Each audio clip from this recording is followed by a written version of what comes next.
Srikanth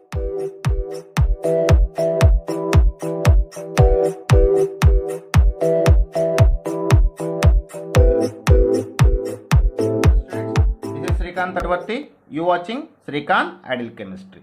So in this video we are just at the general organic chemistry part 2. So we call as GOC2. So in this topic, in this video we are discussing about bond fusion. Generally organic reactions are take place by breaking and making of covalent bonds. This is simply we call as bond fusion. Organic reactions takes place by breaking and making of covalent bonds. Covalent bonds is called as a bond fusion, and some factors can be influence the bond fusion, that is nature of attacking reagent and nature of living reagent and nature of reacting groups, or can be influence the nature of bond fission. So for a bond fission, I just take one example. So RL, here RL is the reactant or substrate,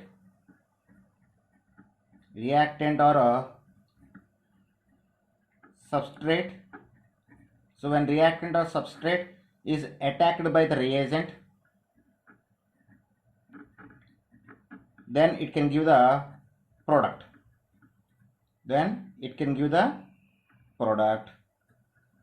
By leaving of group. Okay, so this is an indication of organic reaction. Here RL is the reactant or substrate. And this reactant or substrate is attacked by the reagent and can form the product. Here L means living group, A means reagent. So the reaction always depends upon nature of attacking reagent, nature of living group, and nature of reaction. And the breaking of covalent bond is called as a bond cleavage. So it depends on nature of reactant, reagent, and living group. Okay, and the breaking of covalent bond is called as a bond cleavage. Breaking of covalent bond is called bond cleavage. So the bond cleavage can be taken as in two types. So it's two types. Those are a homolytic cleavage and heterolytic cleavage, or homolytic fusion and heterolytic fusion. So we will discuss one by one. So first one is homolytic fission.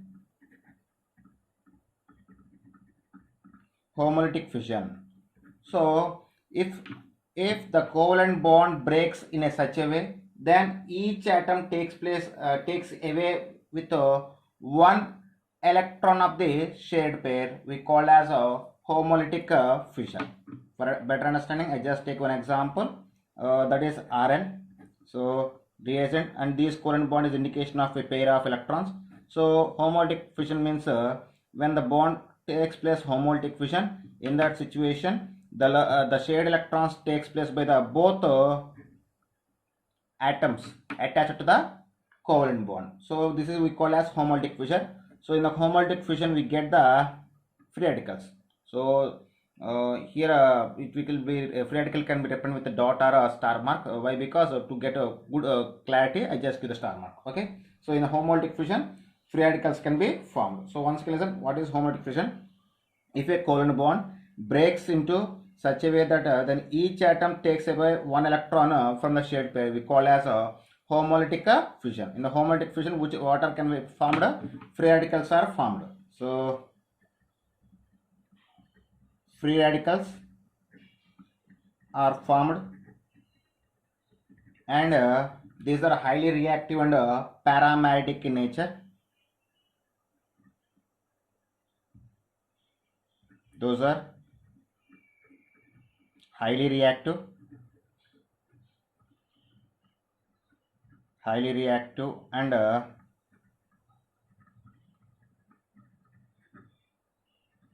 paramagnetic in nature. At the same time, the homolytic fusion always takes place in presence of sunlight and or peroxides, and the process completely takes place at high temperature. So it takes place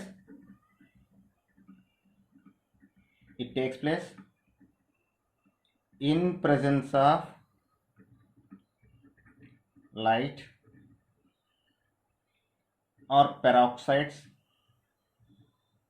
at a high temperature.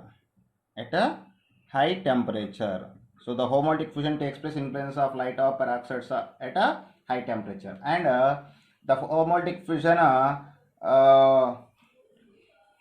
takes place in a vapor phase. So it takes place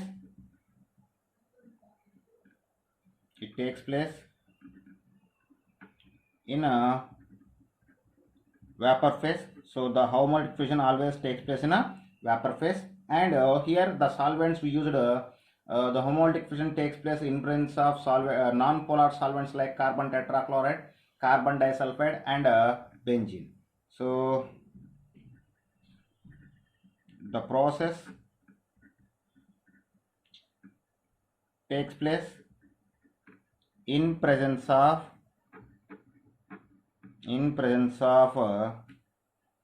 non-polar solvents like CCl4, CS2, and benzene. So now I just give some examples for homolytic. Just take the examples for homolytic fusion. When you take the chlorine molecule, here this is the representation of chlorine bond, and when homolytic fusion takes place here, in that situation, so the shared electrons takes place by the both chlorine atom by 1 1. So then it can form the chlorine free radicals. At the same time, if you take the ethane, so the ethane consists of 2 carbon atoms and 6 hydrogen atoms. So when this bond is representation of shared electrons, when homolytic fusion takes place, the shared electrons takes place by the both methyl groups by 1 by 1. Then we get the methyl free radicals. So they are the examples for homolytic fusion. Generally, the homolytic fusion can be possible when electronegativity difference is 0. It's possible if electronegativity difference is 0. In that situation, the homolytic fusion is takes place. And next is heterolytic fusion.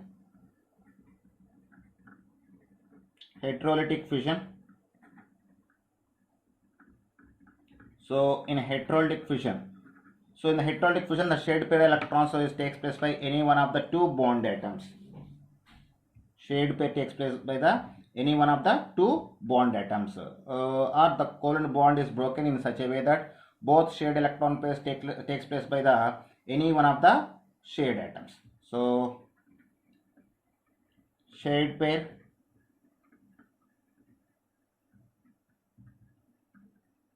takes place by any one of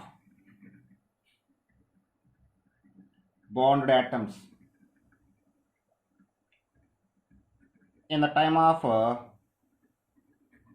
bond fusion. And this heterolytic fusion possible when electronegativity difference is high. So it is possible, the process possible at electronegativity difference between bonded atoms. In that situation, homolytic fusion can be possible. If you take the example for homolytic fusion, in the process, in the homolytic fusion, we get the both cations and anions. So just take in two category.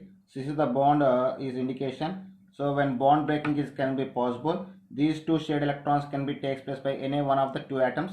Suppose if lone pair electrons are these shared electrons are shifting towards the R, so then we get the R as anion and L as a cation. Here the electronegativity of R is more than L. Here electronegativity of R is more than L. So which have the more electronegativity, that will be attract the shared electrons. Okay. At the same time, suppose the shared electrons are shifted towards the leaving group.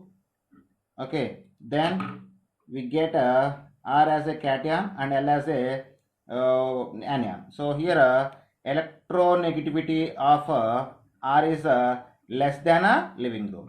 Okay. So based on the electronegativity difference, we get the both cations and anions. So here in this process, we just get the cations. So in this process,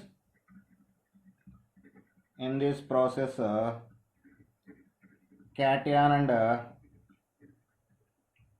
anions are formed, and those are unstable in nature.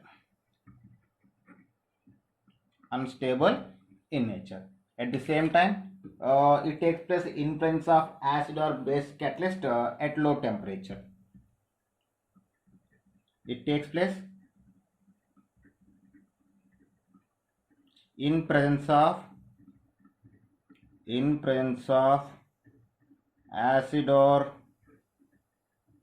base at low temperature,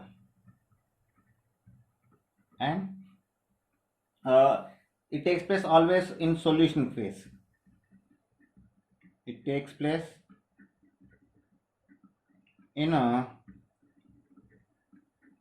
solution phase, and the homolytic fusion always takes place in presence of polar solvents. So it takes place in presence of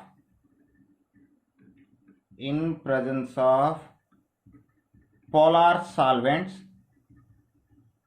like water and alcohol, etc. Okay. Now I just take some examples for heterolytic fusion. So I just take the methyl chloride.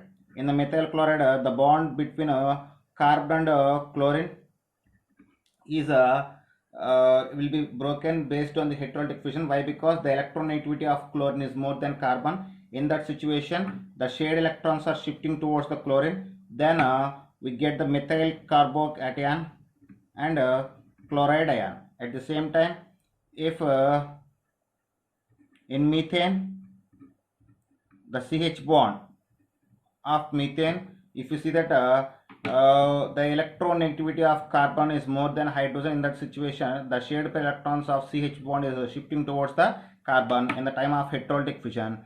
Then we get the carbon ion and H plus ion. Okay, like this heterolytic fusion can be possible. So this is about the bond fusion or homolytic and heterolytic fusion. Okay students, if you like my concept, please subscribe to my channel. Please like and share my videos. Thank you.